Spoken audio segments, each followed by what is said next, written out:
Did someone mention it's Friday? Yes, it is.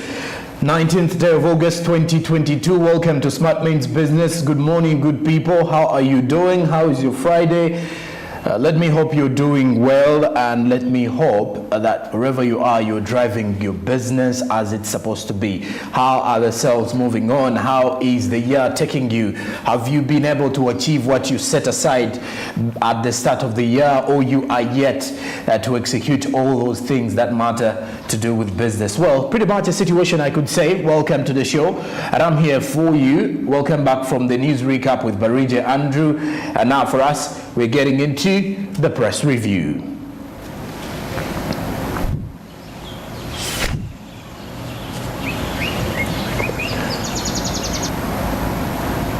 And all right, now with the press review, we start with MPs who've ordered a probe into the Isimba Dam, courtesy of the Daily Monitor. As they had questions here is that when did the rain start beating the power generation farm? This is one of the key questions Parliament expects the Ministry of Energy to address as the country yearns for power. But pretty much yesterday during the plenary in Parliament, the State Minister, rather the Minister for Energy and Mineral Development, and also in our news recap this morning, she was actually highlighting that she put everything in the report, and it's not rain or it's not water that led to the blackout, but it's some bit of technicalities that need to be addressed. So it is something that is also in here as MPs order probe into the Isimba Dam crisis in Uganda, and they want more answers from the Minister of Energy. Well, and also when we look at most of these things as well, the Uganda Airlines boss tells MPs she lost senior 4 papers. I believe this has been another huge concern amongst the things that people have been discussing on social media, amongst the others as well. Now also, as when you look at the other issue, also MPs have approved the 265 billion loan for Heart Institute. This money will be used to construct and equip the new facility at the contested land, the Naguru land in Kampala. Another one here, courtesy of the Daily Monitor. So the lawmakers say, and also on the other side of the Uganda Airlines issue, lawmakers have said that Jennifer Bamtarachi did not meet the minimum academic qualifications. She's been handed over to police for further investigations on how she is the CEO of the Uganda Airlines. Remember, she made statements that she got the job, she got appointed at the time she was writing an application. You can see how lucky that is and how blessed one can be in such a situation, by the way. And also, on the other hand, doctors have lobbied for organ transplant in private hospitals. Another story in here, as we move further, government has asked to scale up funding for HIV support. A big one as well. UNEB has also released timetables for the USCE, PLE and UCE examinations this very year. The House has also ordered for investigation into the Isimba Dam shutdown. That was another big story and another big topic of discussion yesterday in Parliament. Now also, the first Deputy Prime Minister, Right Honorable Rebecca Litwala Kadaga, has warned on re-emerging border trader barriers in Uganda. And lastly, the Finance Ministry has released 20 billion shillings for Karamoja. That is with the Daily Monitor, and more of that is in the business sector, business segment of the Daily Monitor. Now we cross over to the New Vision as well to see what is coming in from here. Now, according to the New Vision, Parliament MPs are to lose seats over absenteeism. Big story here, according to the Deputy Right Honourable that is according to the Deputy Speaker to Parliament. That is some of the details in there. MPs who are absent always during plenary set to lose seats over that particular habit. That seems to be avoidable, but however, the MPs are making it a deliberate action not to attend. Then also, with the New Vision, over 50,000 youth are said to benefit from a 27 billion shilling grant.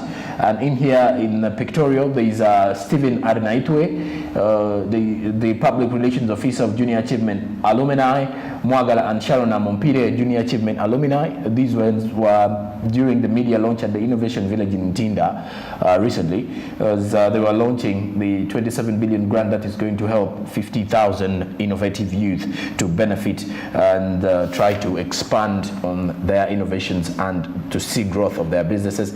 Now also, as we speak more of the new vision here, also they've highlighted how UNEP parents have been reminded to attend candidates briefing this time round. So the briefing will not only be for students this year, it will as well include you as a parent. You've paid your money well.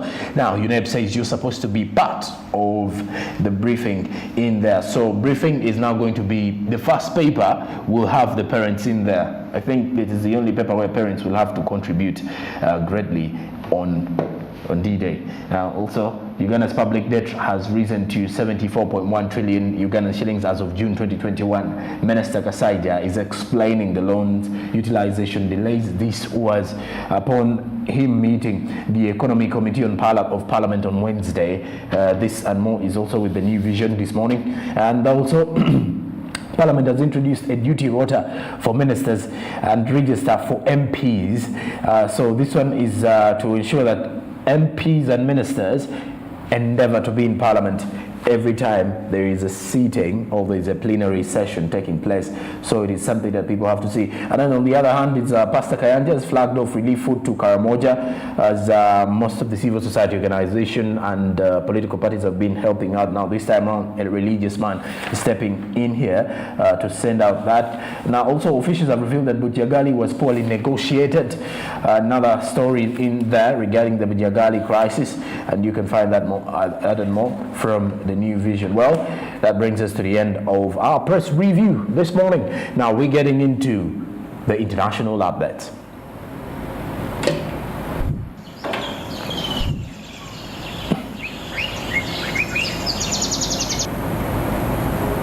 All right, and then with the international updates, we start with Morocco. As Morocco has halted flights with France over COVID-19 spread. Morocco will from today, from Friday, November 26th, midnight, suspend flights to and from France because of rising numbers in coronavirus cases. The ministry said that the decision to temporarily halt flight was made by an interministerial committee to preserve Morocco's achievements in terms of management of the COVID-19 pandemic and to deal with the deterioration of the health situation in some European countries. France has been recording increased virus cases with 33,464 reported on Thursday. The French government announced new measures to cap the fifth wave that included giving booster vaccine doses. Now, earlier Thursday, there were reports that a carrier EasyJet had suspended all its flights between France and Morocco until December because of the tougher entry restrictions into Morocco. The decision is likely to hit hard those who traverse regularly between the two countries. Morocco had previously cancelled flights with Russia, the United Kingdom and the Netherlands over COVID-19 concerns. Now, more than 1.3 million people from Morocco live in France and nearly 80,000 French nationals live in the North African country of Morocco. Now, the French government announced new measures to cap the fifth wave that includes giving booster vaccine doses to citizens. And also Thursday yesterday, there were reports that a carrier EasyJet had suspended all its flights between France and Morocco until December because of the tougher entry restrictions into Morocco. Now Morocco is actually warning those who are coming in to ensure that you will be thoroughly checked because of the increasing cases of COVID-19 in Morocco, and they are already into the fifth wave, and that is why they are trying to prevent this one. This decision is likely to hit hard those who traverse regularly between the two countries. Morocco had previously cancelled flights with Russia, then the United Kingdom and the Netherlands over COVID-19 concerns. Then more than 1.3 million people from Morocco live in France, and nearly 80,000 French nationals live in the North African country of Morocco. So starting Friday, November 26th, midnight, there will not be any other flight to and from France due to rising numbers in coronavirus cases in Morocco, as Morocco now has halted flights with France over COVID-19 spread. All right, now let's head to the Emirates Airlines, as Emirates Airlines is set to suspend Nigeria flights over blocked funds. Now, according to the Dubai-based airline, the West African country has failed to repatriate millions of dollars of its funds. The airlines said it took the difficult decision in order to limit further losses, citing circumstances which are beyond their control. This was in a statement on Thursday, August 18th. Now, Emirates announced in July that it has $85 million awaiting repatriation from Nigeria, a figure it said was rising by more than $10 million every month. Now, the Emirates has tried every avenue to address their ongoing challenges in repatriating funds from Nigeria and have made considerable efforts to initiate dialogue with the relevant authorities for their urgent intervention to help and find a viable solution. The airline did reveal that regrettably there has been no progress, and other international airlines operating in Nigeria also have revenues trapped in the West African economy, which the International Air Transport Association said in June amounted to $450 million. Analysts also expressed worry that the Emirates' planned suspension of flights could scare away investors from Nigeria, whose foreign investment dropped by 81% over the last 2 years.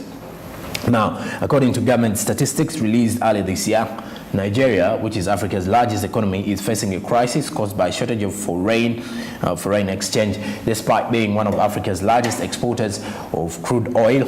Now, oil production, which is the country's largest earner of foreign exchange, has been far below the government's projections this year.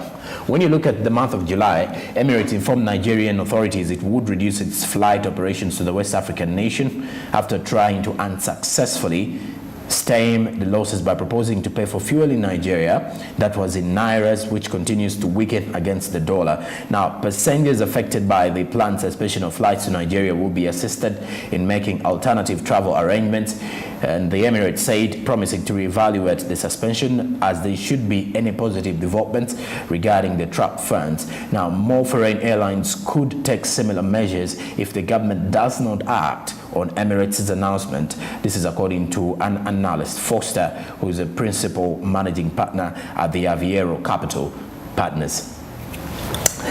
Now, lastly, we look at the 42nd Ordinary Summit of Sadaq, as DRC President Felix Tshisekedi has taken over from Chakwera to lead this South African development community. Now, security trade high on agenda. The security and trade were high on agenda as the South African development community leaders met in Kinshasa. Now, as we look at the 42nd Ordinary Summit of Sadaq, the leaders of Southern African nations are meeting in Kinshasa for their 42nd summit. The leaders are expected to review the progress made towards achieving closer integration and deepening regional trade. The summit will be held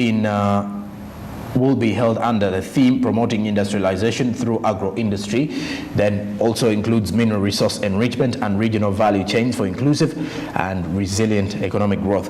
The summit comes at a time when the host country is faced with renewed violence in its eastern neighbors. Then also before fellow leaders, President Felix Tshisekedi denounced cowardly and a barbaric aggression against his country by Rwanda. Some South African development community member states such as Malawi and Tanzania are troop contributors to the United Nations Rapid Intervention Brigade under MONUSCO. Another member of the bloc, Mozambique, is also dealing with the militant insurgents in its northern provinces, as a regional force known as SAMIM, alongside forces from Rwanda, has managed to win back territory from the Islamic State-linked rebels.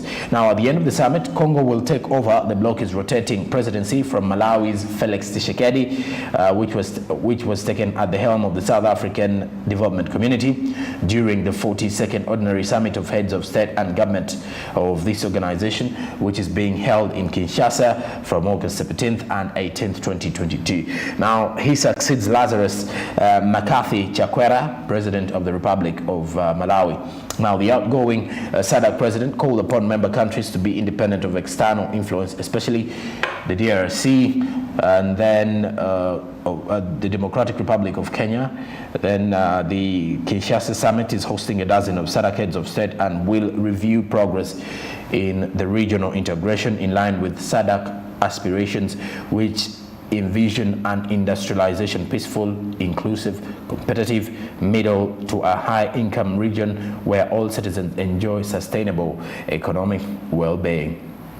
Now, when you look at this one, you can clearly see why some of the member states in East Africa were asking themselves questions, regardless of the fact that the DRC is now part of the EAC, but the mere fact that it's part of a number of regional organizations of the continent. There is Sadaq, then there is ECOWAS, so you can only see how different regions are in there, but how shall we benefit from it as well? You never know, and you can never tell from that perspective. But the DRC President Felix Tshisekedi now has replaced his counterpart of Malawi to become president of Sadaq. All right, now we move on from the news updates from the international world as we head into inspiration time, as we start with our business tip of the day.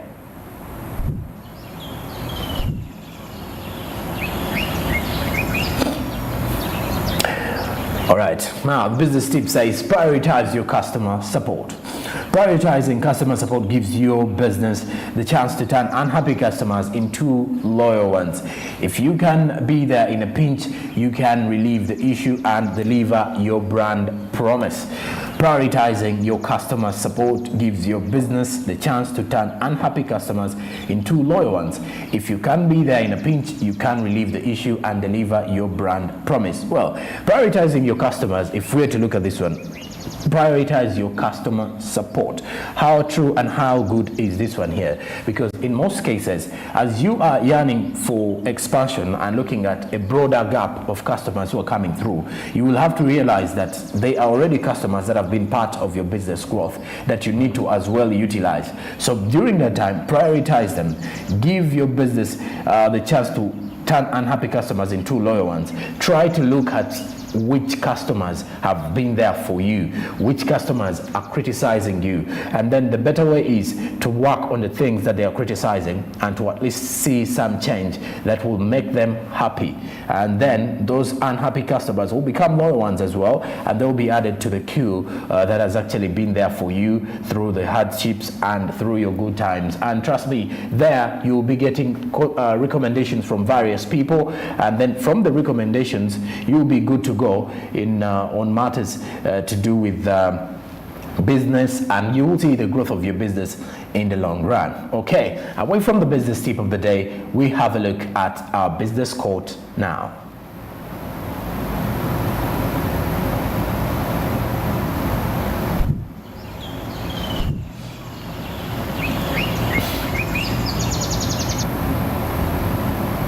And the business quote is coming in from Kyle Braga, who is the founder of Forced and co-founder of Exposure. He says, get a mentor in the applicable field if you are at all unsure of what you are looking for. He says that get a mentor in the applicable field if you are at all unsure of what you are looking for.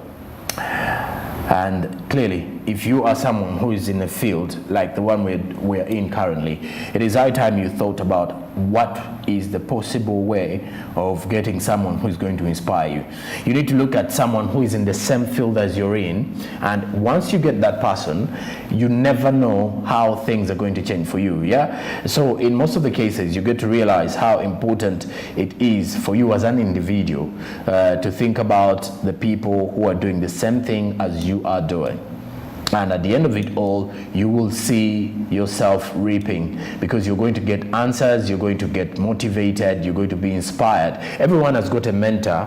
Some of us call them role models. Some people call them inspiration. So however much you're doing in business, ensure that you have someone you speak to, someone who's in the same field as you, and you can see how they're juggling it with life. How are they moving on in the same field that you're living in? How are they living? How are they able to execute these particular things that you want them, that you definitely are yearning to do?